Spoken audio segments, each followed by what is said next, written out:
Sundarbani area में, और हम बात करेंगे संजय जी से। और ये जो है बीजेपी के जिला प्रवक्ता हैं, इनसे हम जानने की कोशिश करेंगे। सर नमस्कार, हमारे चैनल पर जुड़ने के लिए। आज जो कार्यकारिणी मीटिंग हुई है वहाँ कालाकोट में, और उसमें किस किस मुद्दे पर जो है आपकी बात हुई है वहाँ? देखिए, कार्यकारिणी जो है एक पार्टी का मेन कार्य प्रणाली जो है वो कार्यकारिणी होती है। प्रत्येक 3 माह के बाद जो है वो देश की कार्यकारिणी, देश में जो राष्ट्रीय कार्यकारिणी होती है, उसके बाद प्रदेश की कार्यकारिणी होती है और उसके बाद जिला की कार्यकारिणी होती है। तो पिछले 1 वर्ष से जो कोरोना काल चल रहा था, उसकी वजह से हमारी जो कार्यकारिणी नहीं हो पा रही थी। तो अब जो कार्यकारिणियों का सिलसिला है वो शुरू हुआ है। पहले हमारे राष्ट्रीय कार्यकारिणी हुई, उसके बाद प्रदेश की कार्यकारिणी जो कटरा में हुई, और आज जो हमारी जिला की कार्यकारिणी है वो कालाकोट में हुई है। जो कार्यकारिणी होती है उसमें जो अपने पिछले 3 माह का जो ब्यौरा है वो मंडल अध्यक्ष और सभी मोर्चों के अध्यक्ष रखते हैं, और उसमें मुख्य जो बात होती है वो एक रेजोल्यूशन जो है वो पार्टी के कार्यकर्ताओं द्वारा लाया जाता है, उसको उसमें पढ़ा जाता है और उसमें सभी की राय ली जाती है। जो आज का रेजोल्यूशन था वो मुख्यतः जब कालाकोट में हमारी कार्यकारिणी हो रही थी तो कालाकोट की समस्याओं के ऊपर केंद्रित था। जैसे कि कालाकोट में कोल माइंस का एक बहुत बड़ा इशू है। वहाँ के जो वर्कर्स हैं वो डेली वेजर हैं, अपनी जान को जोखिम में डालकर वो जो माइंस में काम करते हैं, उनकी समस्या को मुख्यता से पार्टी ने लिया और उनको रेगुलाइज करने के लिए अपना जो रेजोल्यूशन था उसमें उसको जगह दी। और कालाकोट की जो दूर दराज एरिया है उनकी समस्याओं के ऊपर मेन जो है वो आज वहाँ पर फोकस रहा। उसके अतिरिक्त जो मुख्य सुझाव आज मिले उनमें जो है जो PRIs हैं, जो पंचायतें हैं, उनको मजबूत करने के लिए जो हमारे सरपंचीज हैं, पंचीज हैं, उनको एक्स्ट्रा फंडिंग की आवश्यकता है, क्योंकि 1 वर्ष से जो कोरोना काल चल रहा था कोई डेवलपमेंट के काम अच्छे तरीके से नहीं हो पाए। और जो म्यूनिसिपल कमेटीज़ हैं, उनके जो काउंसलर हैं जो भारतीय जनता पार्टी से जीत के आए हैं, उन्होंने मुख्यतः ये डिमांड की कि हमें जो है फंडिंग दी जाए ताकि हम लोगों के जो काम है वो कर सकें। और जो डिलिमिटेशन का इस वक्त करंट इशू चल रहा है उसके ऊपर भी चर्चा की गई कि किस तरीके से जो है हमारा जो ये जिला है, जो हमारे संगठन की दृष्टि से जो जिला है वो सुंदरबनी, नौशहरा और कालाकोट 3 सब डिवीज़न को मिलाकर एक जिला बनता है। और हमारी नौशहरा जो है ऑलरेडी एक विधानसभा है, कॉन्स्टिट्यूंसी है, ऐसे ही हमारा कालाकोट जो है वो एक विधानसभा है। और लेकिन जो सुंदरबनी है उसको विधानसभा क्षेत्र का दर्जा नहीं मिला है। तो ये भी चर्चा वहाँ पर की गई कि सुंदरबनी को अलग कॉन्स्टिट्यूंसी का दर्जा दिया जाए ताकि सुंदरबनी का अपना MLA हो और यहाँ की डेवलपमेंट जो है वो भी अच्छे ढंग से हो सके। संजय जी, अगर बात करें हम तो कालाकोट की, तो कालाकोट का जो आपने कहा कि दूर दराज के एरिया में जो है उनकी समस्या को सुना गया। दूर दराज के एरिया की अगर बात करें तो एक जो है सड्डा गांव भी है, और वो उस एरिया में अगर हम जा कर के, हमने भी न्यूज़ की हुई है, वहाँ की स्टोरी की हुई है, और वहाँ आज तक ना ही तो रोड की फैसिलिटी है, ना ही बिजली की है, ना ही पानी की है, ना ही हॉस्पिटल की है, और ना ही स्कूल की है। और अगर बात करें कि इतनी प्रॉब्लम जिस गांव के अंदर या जिस एरिया के अंदर हो, वहाँ की भी क्या बात हुई वहाँ पर? बिल्कुल, जैसे आप जानते हैं भारतीय जनता पार्टी अपना लगातार विस्तार जो है वो गाँव की तरफ कर रही है। तो जो हमारे वहाँ के लोकल जो हमारी इकाई होती है वो मंडल की इकाई होती है, बूथ की इकाई होती है।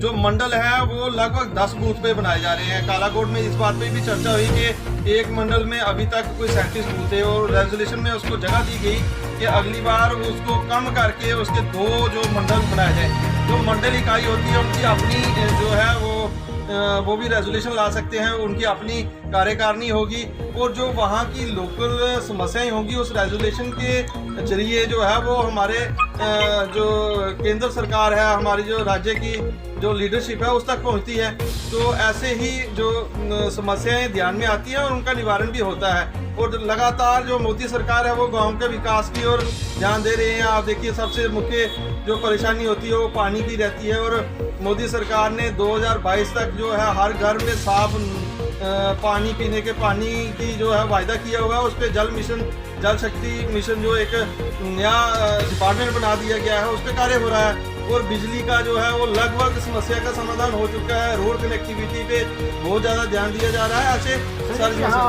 आपको थोड़ी देर के लिए रोकेंगे और आपसे जानना चाहेंगे कि एक तरफ जो है हर डिपार्टमेंट जो है वो कहीं ना कहीं स्ट्राइक पे खड़ा है।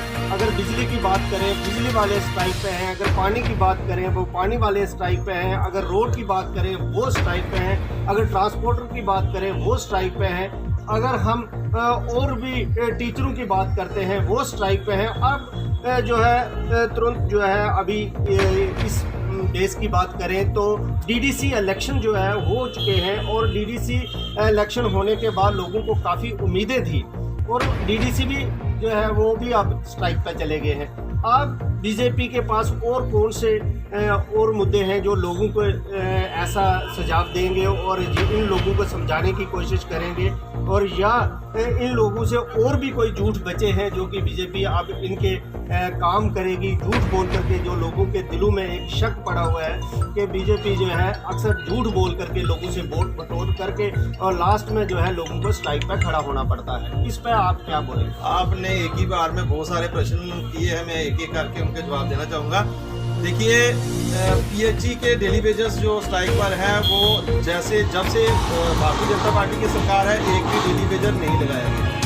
पिछली सरकारों ने चाहे पीएचई में हो, पीडीडी में हो, बिजली विभाग में हो, या किसी भी डिपार्टमेंट में जो रहबरे तलीम या जो शिक्षा में लगाए थे, वो सारा पिछली सरकारों का एक उन्होंने बनाया हुआ था कि कम पैसे दे के लोगों से काम निकालना है। लेकिन या एसडीओ की आप भूल गए हैं, आप एसडीओ को 3,000 रुपये में ड्यूटी करनी पड़ती थी। आपने देखा मोदी सरकार आने के बाद ऑनलाइन उनको किया गया।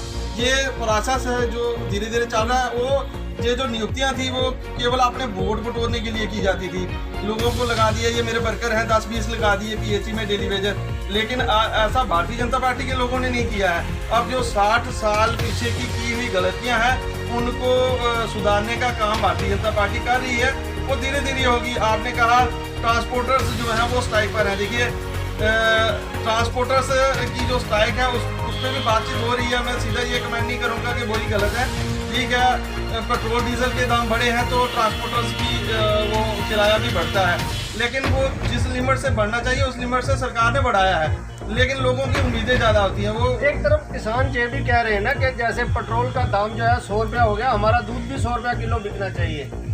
बिल्कुल, आप अगर 2014 से पहले के दूध के दामों को पहले 20 रुपये 30 रुपये किलो जो है वो दूध के दाम थे, लेकिन आज क्वालिटी के हिसाब से उसका दाम क्या होता है। ठीक है, दूध के दाम की अच्छा जो बड़े अच्छे ढंग से बढ़ता है, अच्छे ढंग से बिकता है। उसके आगे का प्रोडक्ट बाई प्रोडक्ट बनते हैं उनका भी अच्छे दाम है। लेकिन इसके लिए लोगों को जानकारी होनी जा रही है, कटिंग मशीन के लिए दी जा रही है, उनको शेड बनाने के लिए दी जा रही है, अच्छे पशु खरीदने के लिए उनको सब्सिडी दी जा रही है। इसके लिए बहुत सारी स्कीमें जो केंद्र सरकार की ओर से उनके उत्थान के लिए, उनके प्रोत्साहन के लिए लाई जा रही है। अगर वेटनरी की बात करें तो वेटनरी में भी तो स्कीमें कुछ जो है किसानों के लिए, लोगों के लिए, गरीब लोगों के लिए, वहाँ भी स्कीमें जो है काफ़ी सारी आ रही हैं। जी बिल्कुल, वेटनरी में बहुत अच्छी स्कीमें आई हैं। 2 लाख तक की जो सब्सिडी है वो ट्रैक्टर पे दी जा रही है, बोरवेल पे सब्सिडी दी जा रही है, अच्छे दुधारू पशु खरीदने के लिए सब्सिडी दी जा रही है, और पशुओं का सेंसस होना पहली बार, हमने तो अपने जीवन में पहली बार देखा है कि दुधारू पशुओं का सेंसस हुआ है, उनकी बाकायदा नंबरिंग की गई है, कितने पशु किसके पास है, ताकि गलत तरीके से उसकी खरीदो फरोख्त भी ना हो, और जो जिनके पास है उनको अच्छा उसका दाम मिले, अच्छा काम हो। इसके लिए पूरा कार्य जो है मोदी सरकार कर रही है। अंत में हम आपसे यही कहेंगे, आप लोगों को क्या मैसेज देना चाहते हैं आपने पास? देखिए, लोगों के लिए यही है कि आप झूठी अफवाहों में ना फंसें। किसानों का उत्थान हो, गरीब का उत्थान हो, मजदूर का वेलफेयर हो, महिला का वेलफेयर हो। मोदी सरकार हर किसी के लिए सोचती है।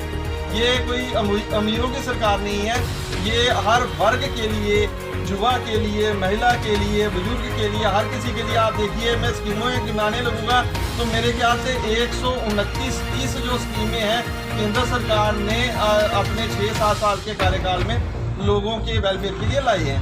तो आप भारतीय जनता पार्टी पे और मोदी सरकार पे विश्वास रखें। वो हमेशा गरीबों के उत्थान के लिए, हर वर्ग के उत्थान के लिए काम कर रही है। ये थे संजय जी, और आप देख रहे थे जेके न्यूज़ ब्रेक मोहनलाल छिब्बर के साथ सुंदर बनी।